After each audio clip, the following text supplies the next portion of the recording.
আসসালামু আলাইকুম বন্ধুরা, সারা ফ্যামিলি ব্লগসে আপনাদের অনেক অনেক অনেক স্বাগত জানাই। তো বন্ধুরা কেমন আছো? আশা করি যে যেখানে আছে সুস্থ আছে এবং ভালো আছে। আলহামদুলিল্লাহ আমরাও অনেক ভালো আছি। চলে এসেছি আরও একটু নতুন ব্লগে। আপনারা তো জানেনই সারা নেই, আজ কদিন ধরেই বেড়াতে গেছে সারা। তো সারা নেই, ওই জন্য বাড়িটা একদম পুরো ফাঁকা হয়ে আছে। তো কেমনই লাগছে, সারা ছাড়া আর ভালো লাগছে না। সবসময় সারা নানি নানি নানি নানি করে ডাক দেয়, তো এখন নেই, তো কতটা ফাঁকা হয়ে গেছে বাড়িটা। একটা ছোটো বাচ্চা না থাকলে বাড়িটা যেরকম হয় সেরকমই। আপনারা তো এর আগের ব্লগে দেখতেই পেয়েছেন যে সারা নেই। সারা ছাড়া আমার আর ভালোই লাগে না। সারার নানু সারার জন্য অনেক খাবার নিয়ে এসছে। সারার আসার কথা হয়ে গেছে, ও বেশ চলে আসবে কয়েকদিন। দেখেন, আপনাদেরকে দেখায় সারার জন্য কি কি খাবার নিয়ে এসেছে সারার নানু। তো বন্ধুরা দেখেন, এইখানে সারার জন্য কত খাবার নিয়ে এসেছে। এই যে চকলেট, ফ্রুটি, এখানে কেক, এই যে কতগুলো খাবার, এই যে কেক, তারপরে যে ও জেমস চকলেট পছন্দ করে ওই জন্য জেমস, তারপরে ডালমুগ, এই যে চকলেট ডালমুগ, আবার ওর জন্য কলা নিয়ে এসেছে। আর এই যেখানে যে পাপড়ি, আর এখানে আছে এই যে বিস্কিট। এই বিস্কিটটাও খুব ভালো খায়। তারপর ললিপপ চকলেট, এই যে আলু চকলেট আছে,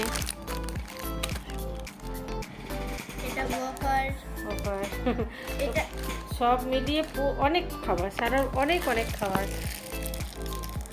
কয়েকদিন ধরে সারা ছিল না, তো সারার নানু খুব মিস করছিল সারাকে, যে কখন আসবে। ওর জন্য আমি খাবারগুলো কিনে নিয়ে আসবো, যেহেতু সারা বাড়িতে থাকলে সবসময় এটা ওটা ওটা সেটা খেতেই থাকে, এটা সেটা খেতেই থাকে। তাই জন্য এখন আসার সময়টা কাছে এসছে, ওই জন্য সব কিছু কিনে রেডি করে রাখছে।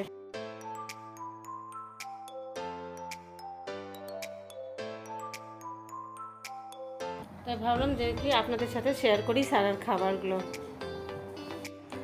সারার খাবারগুলো ওই কার্টুনের মধ্যে গুছিয়ে রাখ এক জায়গায়। এইদিকে দে কিছুটা চকলেট, বিথু এখানে ওই যে কৌটোর মধ্যে ঢুকিয়ে রাখছে।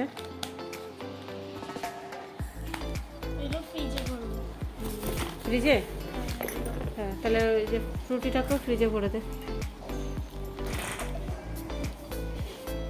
তো বন্ধুরা, বাড়ির সমস্ত কাজবাজ সেরে নিয়েছি সকালবেলায়, যেমন ঘর ঝাড় দেওয়া, বিছনা গুছানো, তারপরে ঘর মোছা, সমস্ত কাজ করে নিয়েছি। কিন্তু আবার ডবল করে আজকে ঘরটা ভালো করে ঝাড় দিতে হবে, আবার ঘরটা মুছতেও হবে। কারণ পাশের ঘরের খাটটা কালকে সকালবেলা শুয়েছিলাম, হুট করে দেখছি একটা আওয়াজ হচ্ছে। তো কিসের আওয়াজ হচ্ছে তখন বুঝতে পারিনি, ভাবলাম যে বাইরে থেকে কোনো বাচ্চা টাচ্চা হয়তো জানলায় হয়তো একটা ধাক্কা টাক্কা দিয়েছে, তার জন্য হয়তো আওয়াজটা হয়েছে। তো বন্ধুরা, পরে যখন ঝাড় দিচ্ছি, ভালো করে ক্লিন করছি খাটের নিচটায়, তখন দেখছি যে খাটের ডাবটা নিচটা পড়ে গেছে।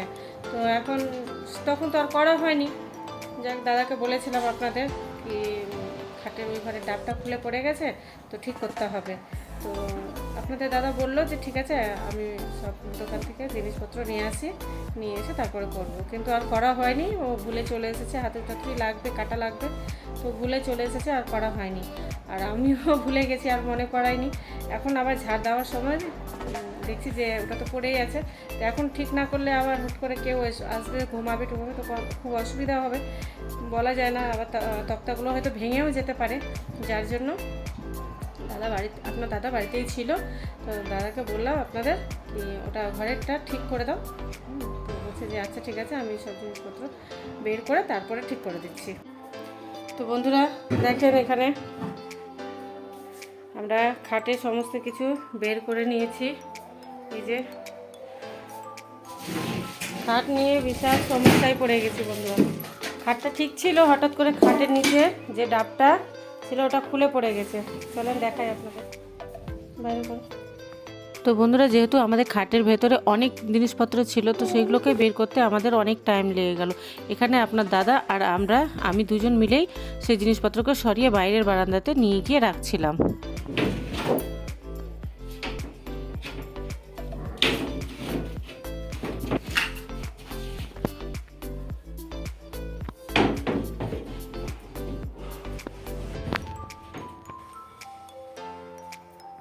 এই জিনিসটাই আমাদের ছুটে পড়ে গেছে, এটাকে আবার নতুন করে লাগাতে হবে। এই যে এক মাথায় লেগে আছে আর এক মাথায় খুলে পড়ে গেছে।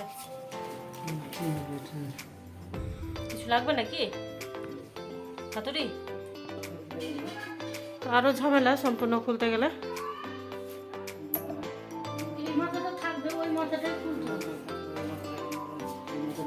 ওই মাথাতেও কাঁটাটা ঠুকে দিতে হবে ভালো করে। তো বন্ধুরা, এই যে খাটের নিচটা ভালো করে পরিষ্কার করে নিচ্ছি। যেহেতু প্রতিদিনই পরিষ্কার করি, তবুও কি জানি কোথা থেকে এত নোংরা চলে আসে। তো আপনাদের দাদা পরিষ্কার করে দিচ্ছে। আমার মতো কার কার এইরকম নোংরা জমে একটু আমাকে কমেন্ট করে জানাবে। তো যেহেতু দুপুর হয়ে গেছিলো, তো প্রচণ্ড খিদা পেয়ে গেছিলো আমাদেরকে, তাই হাত পা ধুয়ে আগে ভাবলাম যে চলো আগে খাওয়া দাওয়াটা সেরে নিই। বন্ধুরা দেখেন, এখানে সবার খাবার বেড়ে নিয়েছি। এখানে বিটু খাওয়া শুরুও করে দিয়েছে আর আমিও শুরু করব এখন। তো চলেন বন্ধুরা, খাওয়া দাওয়াটা সেরে নিই, তারপরে ও ঘরে এখনও কাজ বাকি আছে।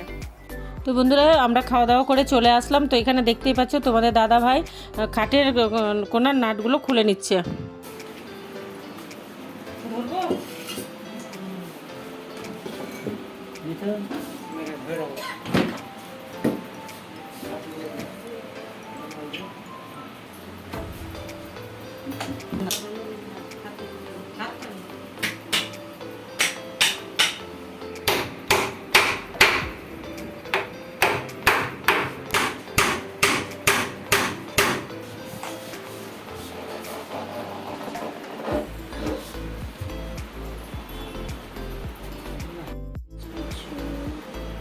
বন্ধুরা, তোমরা দেখতেই পাচ্ছ আমার পুরো রুমটার কি অবস্থা, একেবারে যা ইচ্ছে তাই হয়ে আছে।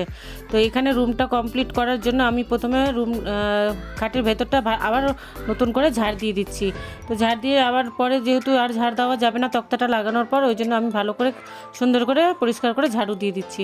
এই যে আমার ঝাড় দেওয়া কমপ্লিট হয়ে গেল। এবার তক্তা লাগানোর পর আমি আর আপনাদের দাদাভাই দুজনে মিলে আবার খাটে সমস্ত জিনিসপত্র গুছিয়ে নিচ্ছি। গুছিয়ে নেওয়ার পর উপরে যে তক্তাটা থাকে সেই তক্তাটা এতই যে লাগানোর চেষ্টা করছি উপরে, কোনো মতেই আর সেট হচ্ছে না। এই যে অনেক চেষ্টা করছি আমি, কিন্তু কোনো মতেই হচ্ছে না। সেই কী যে সমস্যায় পড়েছিলাম। তারপরে দাদাভাই আপনাদের ও দোকান থেকে আবার ড্রিল মেশিন নিয়ে আসছে। যেহেতু বাড়তি তক্তাটা ওটা কেটে ফেলতে হতো, ওই জন্য কেটে ফেলে দিচ্ছে ড্রিল দিয়ে। তারপরেও আবার লাগানোর চেষ্টা করছি, কিন্তু আবার হলো না। আরও এক সাইডের আবার কাটতে হবে। কি জানি খোলার পর কি বেড়ে গেল না কি হলো, আর লাগছে না। তারপরে ওই যে ড্রিল মেশিন দিয়ে আপনাদের দাদাভাই তক্তাটাকে কেটে ফেলে তারপরে ফাইনালি আমাদের তক্তাটা লাগানো সেট হলো। এটা করতে আমাদের অনেকক্ষণ টাইম চলে গেল বন্ধুরা। তো এই যে তক্তাটা লাগানো কমপ্লিট। তারপরে আপনাদের দাদাভাই আর আমি দুজনে মিলে আবার গদিটাকে সেট করছি। তো গদিটাও আমাদের প্রায় সেট করা হয়ে গেল। করার পর আবার আমি ঝাড়ু দিয়ে দিচ্ছি ঘরটা। তবুও কত নোংরা দেখেন দিদি। এই যে সুন্দর করে আবার ভালো করে রুমটাকে ঝাড়ু দিয়ে দিচ্ছি। ঝাড়ু দেওয়ার পর এবার আবার আমি ঘরটাকে মুছে নিচ্ছি। তো এই যে আমি যেহেতু হাত দিয়ে নিচে বসে মুছতে পারি না, তাই আমি ঘর মোছা লাঠি দিয়েই ব্যবহার করি। তো অনেকটা টাইম হয়ে গেছিলো, তখন মোটামুটি 6:30 বাজছিলো। তো এই যে আমার রুমের ফাইনাল লুকটা দেখেন বন্ধুরা, তখন কি অবস্থা হয়েছিল আর এখনকার কি অবস্থা দেখেন। তো সুন্দর করে রুমটাকে সাজিয়ে নিলাম, বেডটাকেও সাজিয়ে নিয়েছি, এদিকে আলনাটাও সুন্দর করে সাজিয়ে নিয়েছি, সোফাটাতেও সুন্দর করে চাদর পেরে দিয়েছি। তো এই ছিল আমার রুম। তো বন্ধুরা, ভিডিওটা যদি ভালো লেগে থাকে তো অবশ্যই লাইক কমেন্ট শেয়ার করে সাবস্ক্রাইব করে দিয়ে আমাদের পাশে থাকবেন।